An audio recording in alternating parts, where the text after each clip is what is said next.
বিশ্বজুড়ে ফ্র্যাঞ্চাইজি ভিত্তিক ক্রিকেট লিগগুলোর রমরমা ব্যবসা। এতে সবচেয়ে বড় প্রভাব আইপিএল এর, যেখানে খেলতে মুখিয়ে থাকেন ক্রিকেটাররা।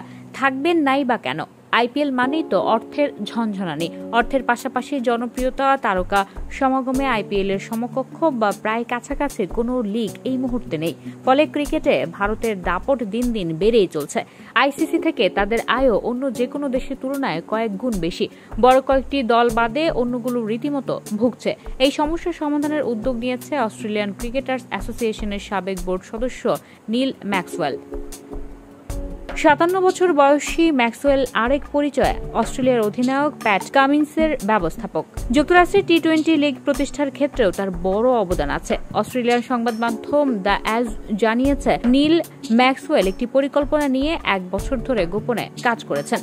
পরিকল্পনা অনুযায়ী টেনিসের গ্র্যান্ড স্লামের আদলে সৌদি আরব ভিত্তিক একটি টি-20 লিগ চালু করবেন তিনি। এতে $500 কোটি বিনিয়োগ করবে সৌদি আরবের রাষ্ট্রায়ত্ত ক্রীড়া বিনিয়োগকারী সংস্থা SRJ স্পোর্টস ইনভেস্টমেন্ট।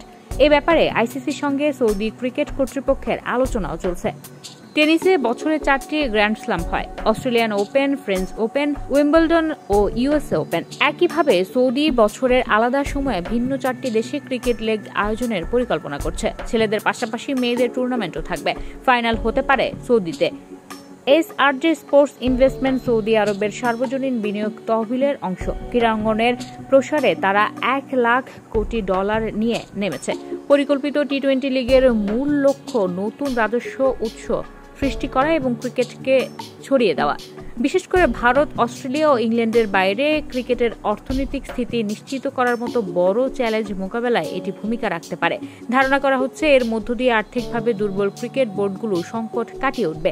এই লিগ কবে শুরু হবে তা এখনো জানা যায়নি। তবে এটিকে আলোর মুখ দেখাতে চাইলে নিশ্চিতভাবে কিছু বাধার সম্মুখীন হতে হবে, কারণ এর জন্য আইসিসি ও ক্রিকেট অস্ট্রেলিয়ার সবুজ সংকেতের প্রয়োজন হবে।